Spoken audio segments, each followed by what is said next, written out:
हाय दोस्तों, मैं Satish solar coaching campus की ऑनलाइन क्लासेस में आपका स्वागत करता हूं एक बार फिर से। जैसा कि हमने पिछले वीडियो में पढ़ा था कार्बनिक यौगिकों के नामकरण की पद्धति के विषय में, और काफ़ी वो रोचक पद्धति थी जिसका नाम था आईयूपीएसी पद्धति, और उसे आपने बहुत बढ़िया से देखा भी होगा और समझा भी होगा। तो यहाँ पर बात कर लेते हैं, जो आज की हमारी टॉपिक है वो कार्बनिक यौगिकों के प्रॉपर्टी से अर्थात गुण से जुड़ी हुई है। और गुणों की बात करने से पहले यहाँ पर तो मैंने लिखा है कि कार्बनिक यौगिकों के रासायनिक गुण होते हैं, लेकिन तो हम यहाँ पर पहले पढ़ लेते हैं भौतिक गुण।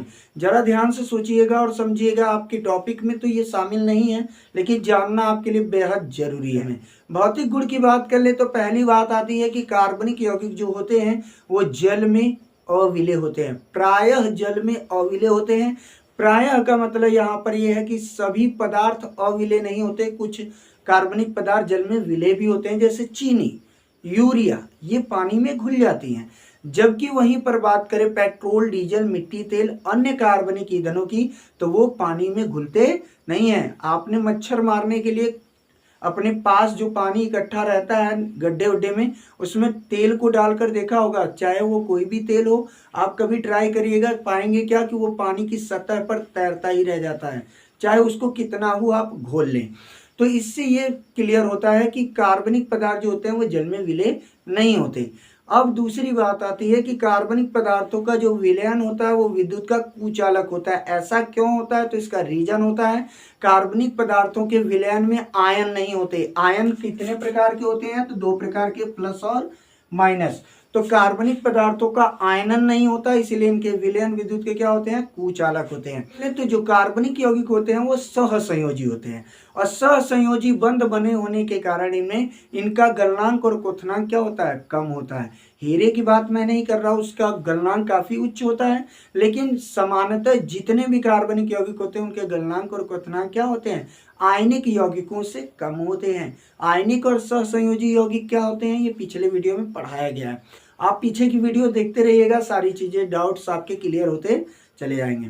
फिर बात कर लेते हैं कार्बनिक यौगिक के अन्य भौतिक गुणों के विषय में। तो ये जान लीजिएगा, कार्बनिक यौगिक जो होते हैं वो जलाने पर जल जाते हैं और पर्याप्त ऊष्मा और प्रकाश देते हैं। ये इनका भौतिक गुण भी है, क्योंकि भाई इनसे कौन सी ऊर्जा प्राप्त होती है? उष्मीय ऊर्जा। ये जितनी भी ऊर्जा प्राप्त होने वाली बात हो रही है ये भौतिक गुणों के अंतर्गत आती है। लेकिन ये जो प्रक्रिया होती है जलाने की, इसको हम कहते हैं दहन। और दहन कैसी प्रक्रिया है?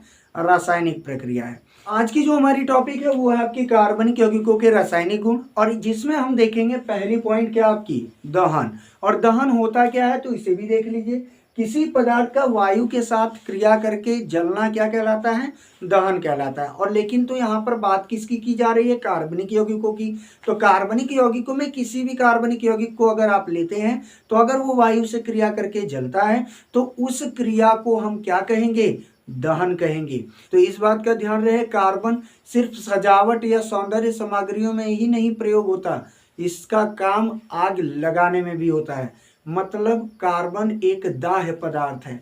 अब बात कर लेते हैं, जो पदार्थ जलते हैं उनसे बनता क्या है? आप कभी लकड़ी जलाए होंगे, पुआल जलाए होंगे। धान का जो पौधा होता है सूखने पर जो बचता है उसको हम पुआल कहते हैं। पुआल को जब जलाए होंगे तो उससे भी आपने देखा होगा क्या निकलता है? ऊष्मा और प्रकाश निकलता है। घर पर जो गैस आप एलपीजी प्रयोग करते हैं आप उसे जलाकर देखेंगे, उसमें भी आपको क्या निकलेगा? ऊष्मा और प्रकाश देखने को मिलेगा। तो ये सारी चीजें जो है, जितनी भी चीजें जलती हैं उसका मुख्य अवयव क्या होता है? कार्बन। तो कार्बनिक पदार्थ जो होते हैं एक विशेष प्रकार के ईंधन के रूप में हमारे लाइफ में प्रयोग किए जाते हैं, और इसका बहुत बढ़िया एग्जाम्पल आपको एलपीजी मिल जाता है।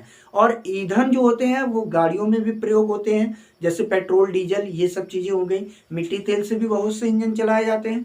तो ये सारे क्या आपके? कार्बनिक ईंधन है।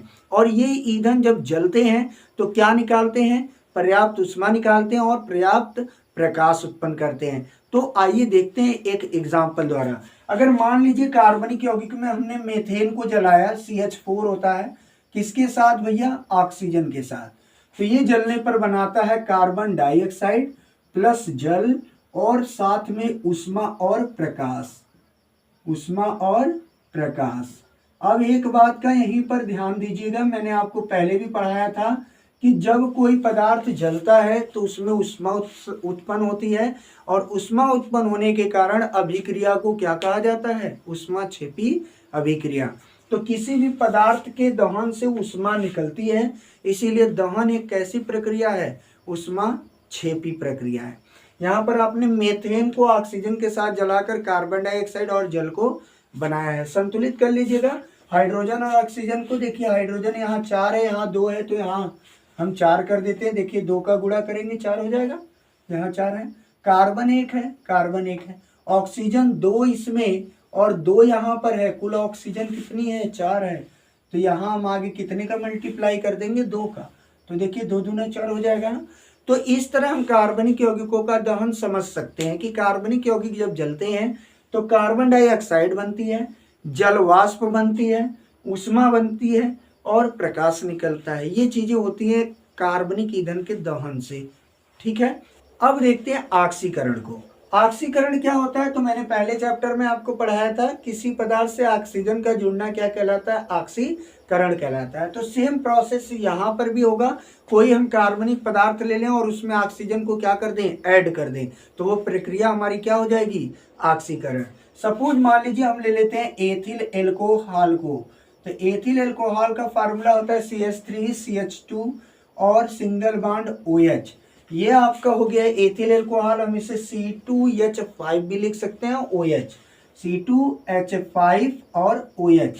अब इसके साथ हम ऑक्सीजन की क्रिया करा देते हैं, इसी को हम कहते हैं ऑक्सीकरण। और ये जो क्रिया होती है ऑक्सीकरण की, ये किसकी उपस्थिति में होती है?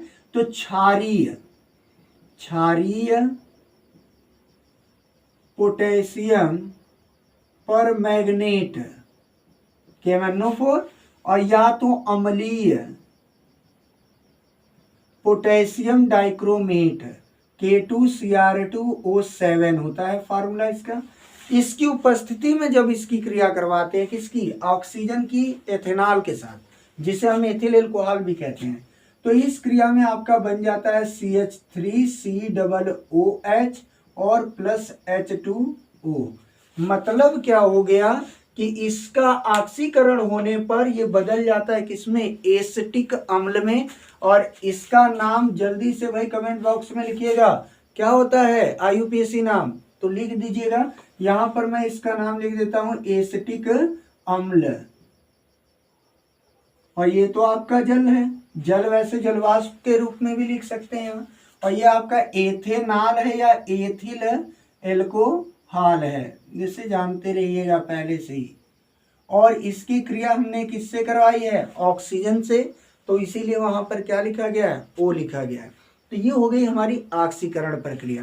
तीसरा जो रासायनिक गुण है वो है आपका योगात्मक अभिक्रिया। तो जैसा कि मैंने आपको पहले चैप्टर में पढ़ाया था कि योगात्मक अभिक्रिया में क्या होता है कि एक से अधिक अभिकारक होते हैं।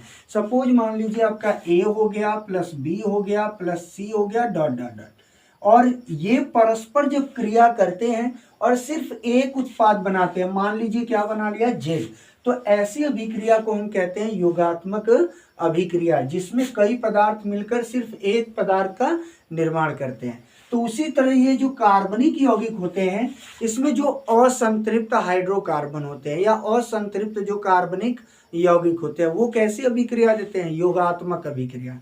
अब बात आती है कि सर ये असंतृप्त हाइड्रोकार्बन क्या होते हैं? तो वे हाइड्रोकार्बन होते हैं जिनमें कार्बन कार्बन के मध्य या तो द्विबंध आएगा और या तो क्या आएगा? त्रिबंध आएगा। तो ऐसे कंपाउंड को हम क्या कहते हैं? असंतृप्त हाइड्रोकार्बन। अब चलिए इसे एग्जाम्पल से समझते हैं तो आप समझ जाएंगे। देखिए ध्यान दीजिएगा, जब हम किसी असंतृप्त हाइड्रोकार्बन, यहाँ हम RR ले लेते हैं। R आपका क्या होता है? एल्किल मूलक होता है। जब हम इस पर किसी पदार्थ की योग अभिक्रिया कराते हैं, योग अभिक्रिया मतलब किसी को जोड़ते हैं इसमें। सपोज मान लीजिए हमने हाइड्रोजन को ले लिया, तो हाइड्रोजन इसमें कितने हमने लिए हैं? 2। होता क्या है कि ये जो अभिक्रिया होती है ये निकिल उत्प्रेरक की उपस्थिति में होती है, ठीक है, और गर्म करने पर होती है। तो होता क्या है कि ये जो डबल बॉन्ड आप देख रहे हैं ना, इसमें से एक बॉन्ड टूट जाता है और टूटने पर इस कार्बन की संरचना कैसी हो जाती है? तो ध्यान दीजिएगा, ऐसे हो जाती है। देखिए इन दो जगह पर आर है तो मैं इनको आर आर कर दे रहा हूं, और यहां भी देखिए आर आर था तो वहां आर आर। इसमें से जो बॉन्ड टूटता है वो दोनों कार्बन का होता है, एक इसका और एक इसका, तो वही यहां पर मैंने कर दिया है। और इस बॉन्ड से जुड़ते कौन है, तो ये जो हाइड्रोजन अपन लिए थे ना यहाँ पर, यही वहां पर जुड़ जाएगा एक और एक कर कर।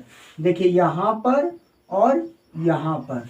तो जो आपके असंतृप्त हाइड्रोकार्बन होते हैं वो किसी परमाणु से या अणु से जुड़कर कैसी अभिक्रिया दिखाते हैं, योगात्मक अभिक्रिया। अब यहाँ पर एक एग्जाम्पल कर लेते हैं, देखिएगा।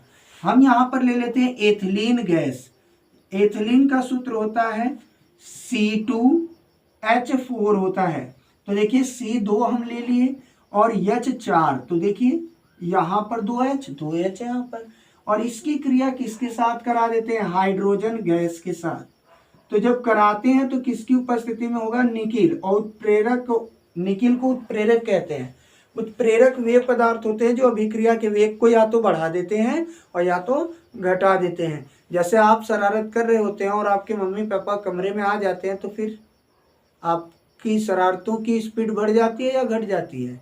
अगर बढ़ी तो दुर्घटना घटी, जानते ही हो। 2 चमाट इस गाल पर, 2 चमाट इस गाल पर।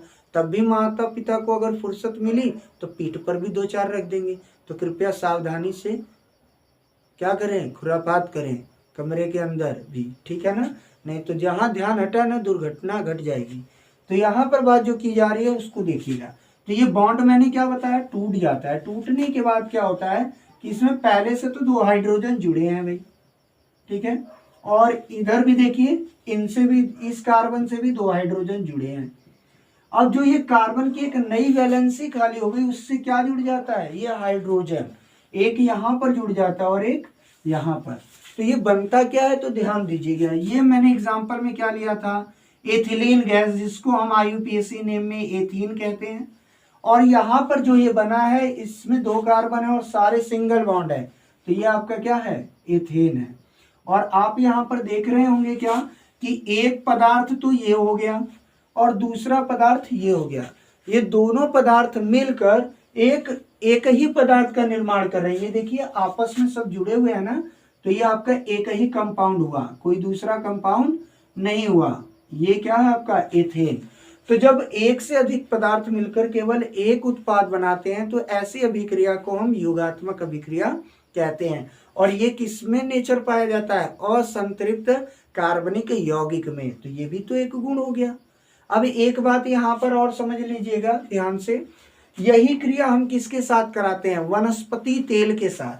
तो जब वनस्पति तेल के साथ इसकी क्रिया करवाएंगे, किसकी, हाइड्रोजन की, ये हो गया वनस्पति तेल। और जब इसके साथ हाइड्रोजन जोड़ते हैं निकिल उत्प्रेरक की उपस्थिति में 250 अंश सेल्सियस ताप पर, तो ये कन्वर्ट हो जाता है आपका वनस्पति घी में। और वनस्पति घी को आप डालडा घी के नाम से भी जानते होंगे। तो हमने क्या देखा, जब वनस्पति तेल में हाइड्रोजन को ऐड किया जाता है निकिल उत्प्रेरक की उपस्थिति में, तो आपका वनस्पति घी बन जाता है। तो ये अभिक्रिया हो गई कौन सी, हमारी योगात्मक अभिक्रिया। अब देखते हैं चौथा रासायनिक गुण, जिसका नाम क्या है, प्रतिस्थापन अभिक्रिया। प्रतिस्थापन अभिक्रिया तो आपको मैंने पहले ही चैप्टर में पढ़ाई थी। मैंने कहा था कि जब एक अधिक क्रियाशील पदार्थ दूसरे कम क्रियाशील पदार्थ को क्या कर देता है, उसके यौगिक से विस्थापित कर देता है, तो उसे हम कहते थे प्रतिस्थापन अभिक्रिया। अब यहाँ पर कार्बनिक यौगिकों में भी ये पाई जाती है।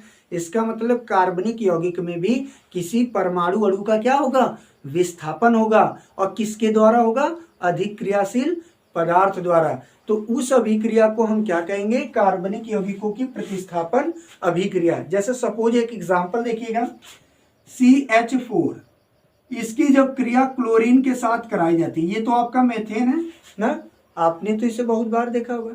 नहीं भाई, मेथेन हमें दिखाई नहीं दे सकती क्योंकि ये रंगहीन गंधहीन होती हैं, ठीक है। मैंने आपको बताया भी था, इसीलिए LPG गैस अगर रिसाव हो जाए तो महकती नहीं है।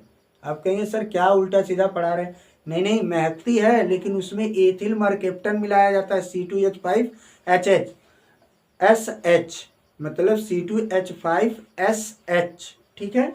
और जो उसमें ब्यूटेन भरी गई रहती है वो नहीं महकती है, तो गैस महके इसलिए उसमें मिलाया जाता है एक अलग से पदार्थ जिसका नाम है एथिल मार्केप्टन, और C2H5SH उसका क्या है, फार्मूला है।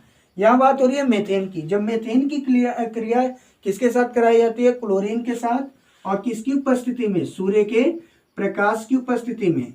तो क्या होता है भाई, होता ये है कि इसमें से एक क्लोरीन, केवल एक क्लोरीन इसमें जाती है, किसमें, CH4 के पास। तो जरा ध्यान दीजिएगा, कार्बन की 4 वैलेंसी होती है और चारों में जुड़े क्या होते हैं भाई, हाइड्रोजन।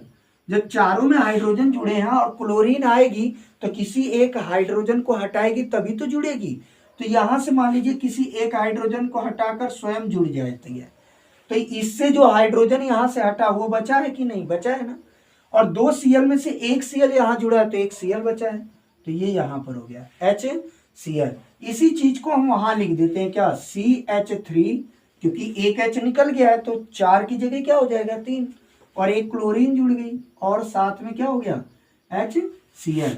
ये काम कब तक चलेगा, मतलब क्लोरीन द्वारा हाइड्रोजन कब तक हटाई जाएगी, जब तक कार्बन के साथ की चारों हाइड्रोजन समाप्त न हो जाए। अभी कितनी बची है, 3, तो अभी अभिक्रिया कितनी बार होगी, 3 बार होगी। मतलब CH3 यहां हो जाएगा Cl और प्लस हो जाएगा आपका Cl2, एक क्लोरीन यहां फिर से जुड़ जाएगी और सूर्य के प्रकाश की उपस्थिति में ही ये क्रिया होगी। तो क्या हो जाएगा यहाँ पर, अब जो 3 हाइड्रोजन थे वो 2 हो जाते हैं, और इसमें क्लोरीन जो पहले एक थी जब एक और जुड़ती है तो वो 2 हो जाती है, और प्लस क्या हो जाता है आपका HCl, जो एक हाइड्रोजन निकला और जो एक क्लोरीन बनी बची है वो आपकी क्या बना लेगी, हाइड्रोक्लोरिक अम्ल, यहाँ पर HCl। फिर बात कर लेते हैं अभी इसमें कितने हाइड्रोजन है, 2, तो ये 2 बार और हो गई यहाँ पर, और ये हो गया Cl2, ये हो गया सूर्य का प्रकाश, और यहाँ पर क्या हो जाएगा आपका, जब इसमें एक क्लोरीन और जुड़ेगी तो एक हाइड्रोजन को हटा देगी, ये हो जाएगा CHCl3 प्लस HCl। अभी इसमें हाइड्रोजन एक बचा है तो अभी एक बार और, तो CHCl3 प्लस Cl2, तो बनेगा क्या आपका, वही सूर्य के प्रकाश की उपस्थिति में कर लेंगे, सनलाइट। तो क्या होगा, ये इसमें से वो भी H निकल जाएगा और CCl4 हो जाएगा, प्लस क्या हो जाएगा, HCl। तो ये हमारे कंपाउंड बन जाते हैं 4 बार में, 4 अलग अलग तरह के। देखिए पहली बार में सिर्फ एक हाइड्रोजन हटा है और Cl जुड़ा है, इसमें एक क्लोरीन होती है और मीथेन है ना, तो इसका नाम क्या हो जाएगा, क्लोरोमीथेन। भाई नामकरण तो जानते हैं ना IUPAC, एक क्लोरीन होने के कारण मोनो क्लोरो कहना चाहिए, एक के लिए मोनो लिखा जाता है, तो मोनो नहीं भी लिखेंगे चलेगा। क्लोरोमीथेन, इसमें 2 क्लोरीन है तो डाई क्लोरोमीथेन इसका नाम होगा। इसमें 3 क्लोरीन है तो इसे ट्राई क्लोरोमीथेन कहते हैं। इसमें 4 का क्लोरीन है तो ये क्या हो जाएगा आपका, टेट्रा क्लोरोमीथेन। एक बात का और ध्यान दीजिएगा, ये जो आपका कंपाउंड है ना, ये जो यहाँ पर CHCl3, ये है आपका क्लोरोफार्म, ये इसका साधारण नाम है, और बहुत चर्चित रहता है ये किस मामले में, लोगों को बेहोश करने के। जो चोर उचक्के होते हैं स्टेशनों पर, जो चैन स्नेचर वगैरह जो भी हैं, आपको मतलब लूटपाट करते हैं बेहोश कर कर, वो अक्सर किसका प्रयोग करते हैं, तो क्लोरोफार्म का करते हैं। इसको सूंघते ही इंसान कुछ समय के लिए क्या हो जाता है, बेहोश हो जाता है। वैसे तो वर्तमान में इसका चिकित्सा क्षेत्र में प्रयोग नहीं किया जाता, रेयर केस में कभी किया जा सकता है, लेकिन यहाँ पर बात क्या होती है, प्रॉब्लम क्या है, क्योंकि इसके सूंघने से श्वास संबंधित बीमारियां भी होती हैं, तो इसीलिए अब इसका प्रयोगशाला इसमें क्या कहते हैं, चिकित्सा क्षेत्र में नहीं किया जाता। और ये जो आपका लास्ट वाला कंपाउंड है जिसे मैंने क्या कहा था, कार्बन टेट्रा क्लोराइड, तो ध्यान दीजिएगा, या टेट्रा क्लोरोमीथेन, ठीक है, कार्बन टेट्रा क्लोराइड, या तो आप क्या कह सकते हैं, टेट्रा क्लोरोमीथेन। तो इसका प्रयोग किया जाता है आग बुझाने में, और इससे आग उन स्थानों पर बुझाई जाती है जहां पर पानी का छिड़काव नहीं किया जा सकता, जैसे आपकी कोई भी इलेक्ट्रॉनिक चीज हो गई, फ्रिज, कूलर, AC, जिसमें आग लग जाए, या तो पेपर वर्क जहां पर होता है, जैसे कोई कागजात रखे गए हैं तो वहां पर पानी का प्रयोग नहीं करेंगे, पानी फेंकने से वैसे भी वो खराब हो जाएंगे, तो वहां पर इससे आग बुझाई जाती है। बिजली से लगी हुई आग, बड़े बड़े रेस्टोरेंट या होटल वगैरह है या कोई भी बिल्डिंग है, तो वहां पर अगर आग लगती है तो इन सब चीज़ों का प्रयोग किया जाता है। ये क्या करता है, तो इसकी खासियत भी जान ले। ये आग के चारों ओर एक घेरा बना लेता है, लेयर। लेयर बनाने के कारण आग का जो संपर्क होता है ना, वो किससे टूट जाता है, ऑक्सीजन से। अब ये तो आप जानते ही हो, मैंने दहन में ही बताया था, ऑक्सीजन की उपस्थिति में कोई पदार्थ जलेगा तो दहन कहलाता है। तो जब ये लेयर बना लेता है कौन, CCl4, तो आग का संपर्क ऑक्सीजन से टूट जाता है और ऑक्सीजन के अभाव में आग क्या होगी, बुझ जाएगी। आप कभी मोमबत्ती के ऊपर आप क्या करिए, कांच का एक गिलास उल्टा कर देखिए, जब तक ऑक्सीजन रहेगी तब तक मोमबत्ती जलेगी, जहां ऑक्सीजन खत्म मोमबत्ती भी बुझ जाएगी। तो ये हमारे आज के क्या थे, कार्बनिक यौगिकों के रासायनिक गुण थे। मेरी उम्मीद है आपको सारी चीजें समझ में आई होंगी। और हाँ, एक बात का ध्यान दीजिएगा, वीडियो को लाइक शेयर जरूर कर दिया करिए। और हाँ, अब तक अगर आपने चैनल को सब्सक्राइब नहीं किया है तो जल्दी से सब्सक्राइब कर दीजिए और बेल आइकन को भी दबा दीजिएगा, जिससे आपके पास हर वीडियो के नोटिफिकेशन टाइमली पहुंच सके। तो चलिए आज के लिए बस इतना ही। Tata bye bye.